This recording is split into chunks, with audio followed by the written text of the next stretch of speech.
It was supposed to be the happiest day of our lives. My wife Sarah and I had just brought our newborn daughter Lily home from the hospital. After 3 long days in the NICU, our precious baby was finally healthy enough to come home to Meadowbrook Gardens, our peaceful suburban neighborhood. Sarah was still weak.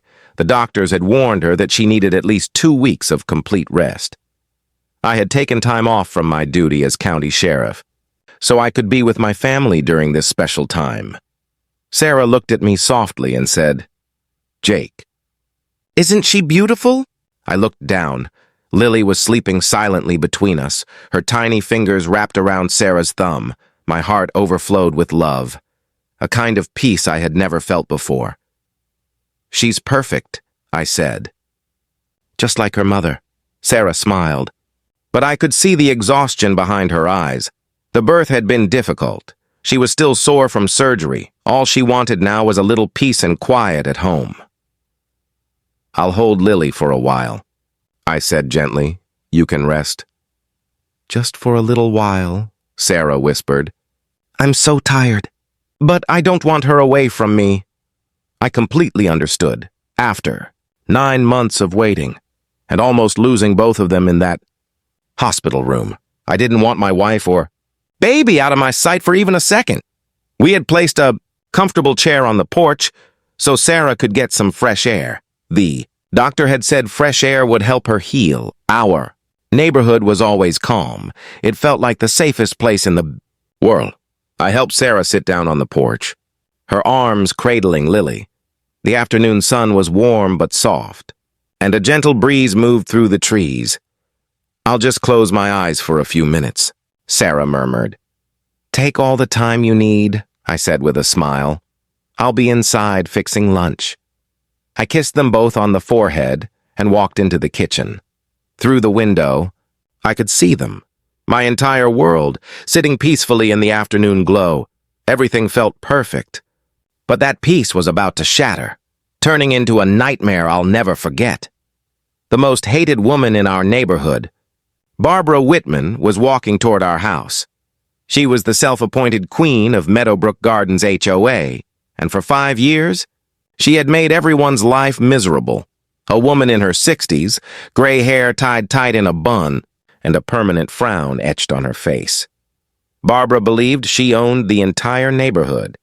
Every day she patrolled the streets, writing citations, handing out fines, and bullying anyone who crossed her path. The wrong color mailbox? Fine. A car parked the wrong way? Fine. Children laughing too loudly? Warning notice. But today, Barbara was about to cross a line no human being should ever cross. I was in the kitchen, slicing fruit, when suddenly I heard raised voices outside. I looked through the window. Barbara was standing on our lawn, pointing at Sarah and yelling. My blood ran cold. Sarah was still recovering from surgery, holding our 3-day-old baby, and that woman was shouting at her. I dropped everything and ran outside. "What's going on here?" I demanded. Barbara turned toward me with that same nasty, arrogant expression.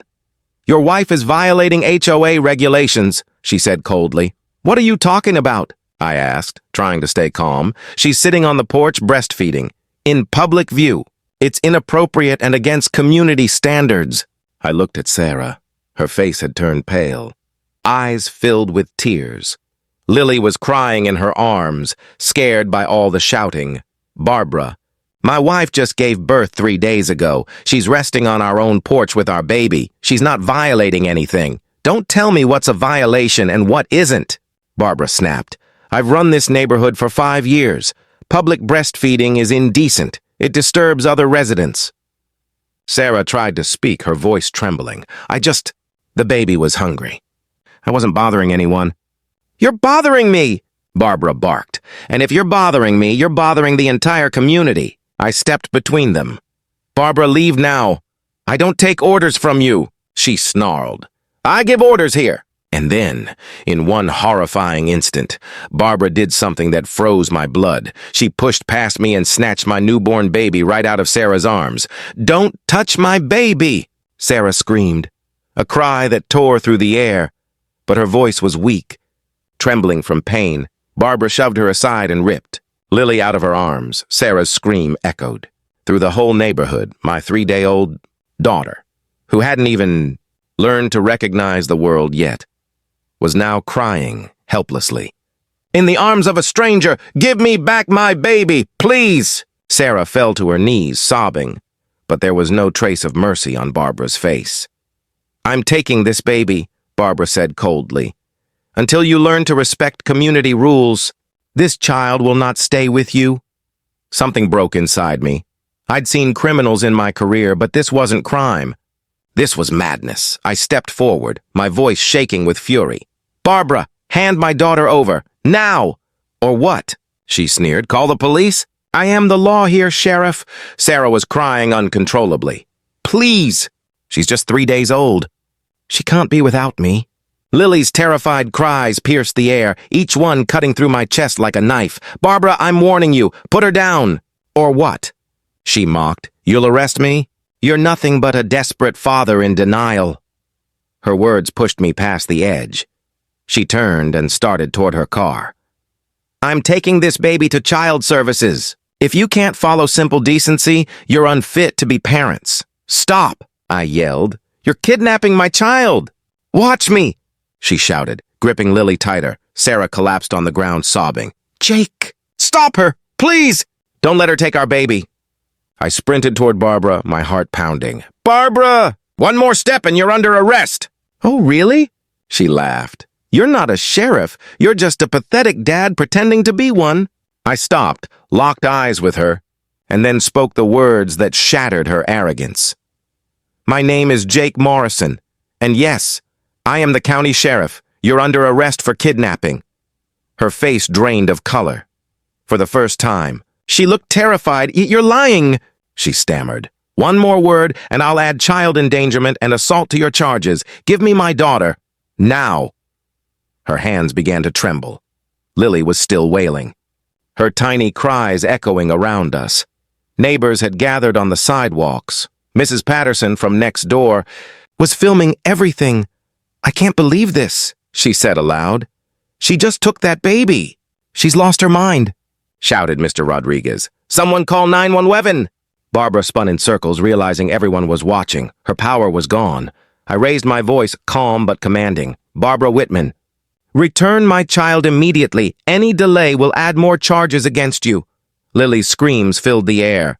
The sound ripped through me. I took a step closer, and Barbara finally broke. She practically threw Lily into my arms. "Here! Take your brat, but this isn't over!" I caught my baby and held her tight against my chest. "Shh! Daddy's here, sweetheart. You're safe now." I rushed to Sarah. She reached out, trembling. "Is she okay? Is she hurt?" "She's fine, Sarah. She's safe." Sarah clutched Lily, crying with relief, and the baby slowly quieted in her arms. But inside me, a storm was raging. This wasn't over, not by a long shot. I pulled my badge from my pocket and held it high for everyone to see. "Everyone listen. This woman, Barbara Whitman, is under arrest for kidnapping, child endangerment, and assault." Barbara froze. "You can't arrest me! I'm the HOA president."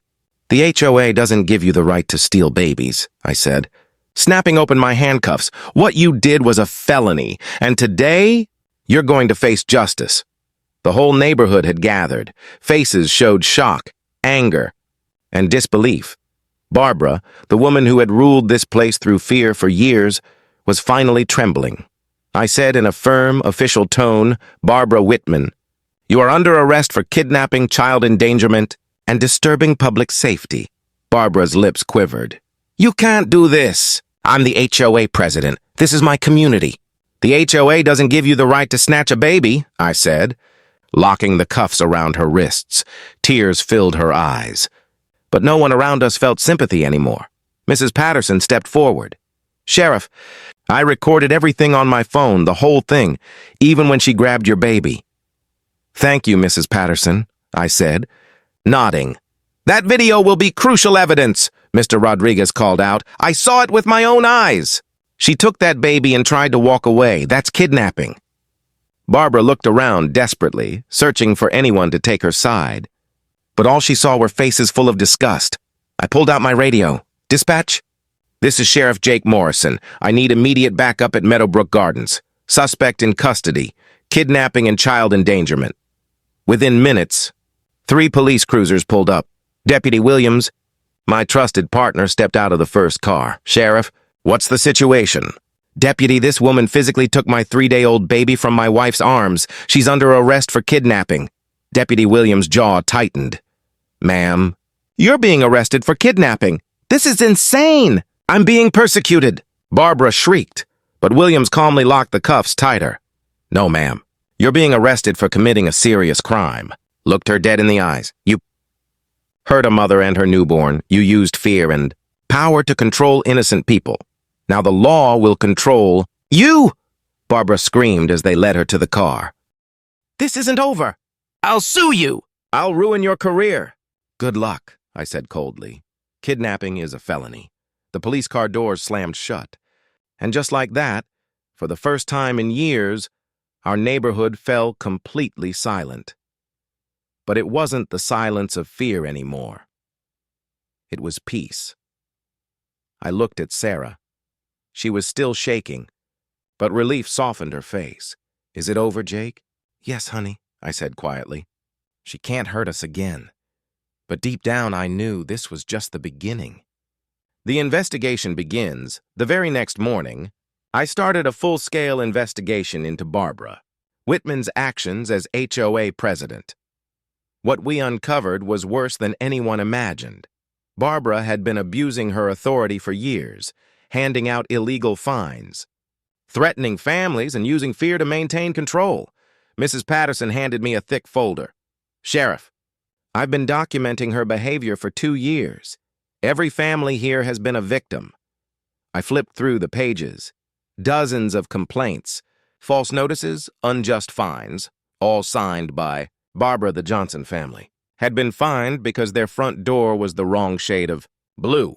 The Garcias were threatened with child services because their kids played too loudly outside. The Chens were told to remove their Chinese New Year decorations because Barbara found them un-American. I shut the file. Jaw tight. This isn't one isolated crime. This is years of abuse, a reign of fear. Turned to Deputy Williams. Interview. Every family in this neighborhood, I want every illegal act she's ever committed on record. Yes. Sir, this is personal, I said. She kidnapped my baby, but she's hurt everyone here. It's time she faces all of it. Voices of the community word spread quickly. Families who had been too scared to speak before now came forward. One after another. She fined us $500 for the color of our front door. Mr. Johnson, she said our children made too much noise. They were just playing in our own backyard. Mrs. Garcia, she told us we didn't belong here. Mr. Chen, each story fueled my anger and strengthened my resolve. Barbara. Whitman wasn't just a bully. She was a tyrant hiding behind a title. Now, I said to my deputies, the law will do what it does best. Bring justice. After Barbara Whitman's arrest, the entire neighborhood of Meadowbrook Gardens finally exhaled. The woman who had ruled through fear for years was now in handcuffs. The story spread across the entire county. Local newspapers and TV channels ran the headline, HOA president kidnaps newborn, father turns out to be county sheriff. Everyone was waiting to see how justice would unfold. Inside the courtroom was packed. Neighbors, reporters, even children from the community, everyone wanted to witness the verdict. Barbara had hired an expensive lawyer who stood up confidently and said, "My client was merely enforcing community rules. She had no intention of harming anyone." But District Attorney Rebecca Stone only smiled faintly. When it was her turn, she stood tall and said, "Ladies and gentlemen, look at this video. No law, no rule anywhere allows someone to take a baby from its mother's arms. What we see here is not enforcement. It's kidnapping. She played Mrs. Patterson's video for the jury." The room fell silent. On the screen, Barbara snatching the baby. Sarah screaming and the neighbors frozen in disbelief. Gasps filled the air. Some of the jurors wiped tears from their eyes. Sarah's testimony when Sarah took the stand. The entire courtroom went quiet. "I had just given birth 3 days earlier," she began softly. "I was weak, and she just took my baby away from me. That moment, it felt like my soul was being ripped out. Attorney Stone asked gently, "How did it make you feel?" Sarah's voice cracked, like I was dying, like I might never see my baby again. Tears streamed down her face, and there wasn't a dry eye in the room. My testimony. When I took the stand, I placed my sheriff's badge on the table. "I've dealt with criminals my entire career," I said firmly, "but I've never seen anything as heartless as what this woman did to my family. This wasn't just a crime against me, it was a crime against humanity." The neighbors speak one by one. Our neighbors came forward to testify, Mrs. Patterson. "She ruled through fear. We were prisoners in our own homes, Mr. Johnson. She fined us for things that weren't even in the HOA rules, Mrs. Garcia. She targeted families who didn't look like her, Mr. Chen. She told us we didn't belong in America. She made our children feel ashamed of who they are." The courtroom now saw Barbara for who she truly was, not a leader, but a dictator. The verdict, the jury deliberated for only 2 hours. When they returned, the foreman read the decision. "We find the defendant, Barbara Whitman, guilty on all counts: kidnapping, child endangerment, and assault." Barbara's face went pale. Her hands shook. She began to cry. The judge looked furious. "Mrs. Whitman," he said sternly, "in 30 years on this bench, I have never witnessed such cruelty. You stole a newborn child from her mother's arms, not out of necessity, but out of arrogance. That is not only criminal, it is evil." The gavel struck. "You are hereby sentenced to 5 years in prison.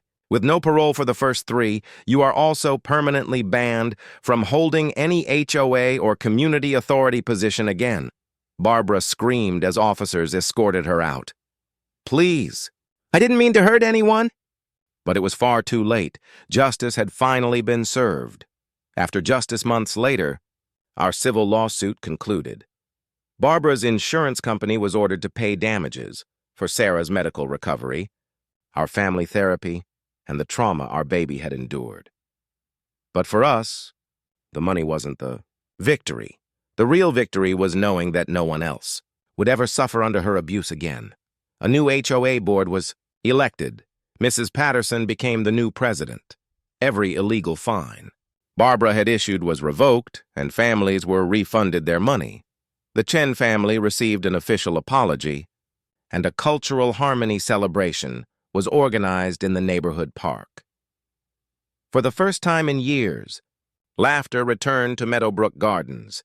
Children played freely again. Neighbors smiled at one another. Peace, true peace, had come home. 1 year later, a year passed. Meadowbrook Gardens was finally living up to its name, a real garden of families and friendship. It was Lily's first birthday. Sarah lit the candles, and the entire neighborhood celebrated with us. I held my daughter in my arms and said, "Look, sweetheart, this is what real community looks like. People who care for each other, not people who try to control others." Sarah smiled through happy tears. "We didn't just save our baby, Jake. We saved an entire neighborhood." I took her hand, and it was your strength that made it possible. The final lesson: 5 years have passed since that horrible day. Lily is now a bright, fearless little girl. Sarah has become a family advocate, helping other parents fight HOA abuse. I still serve as county sheriff, but this experience changed how I see power. Power isn't about control. It's about protection. Barbara was released after 4 years and moved far away. She never came back. Our neighborhood remains peaceful, thriving under fair leadership. One evening, Lily asked, "Daddy, is it true a bad lady used to live here?" I smiled and nodded. "Yes, sweetheart, but she taught us something. When good people stand together, evil can never win." Lily laughed and ran off to play. I looked up at the sky, grateful. Barbara wanted to destroy our peace, but instead, she gave us a gift, a community stronger than ever before. And as I watched my daughter laugh and play in the same neighborhood that once knew fear, I knew one thing for sure: the fight had been worth it.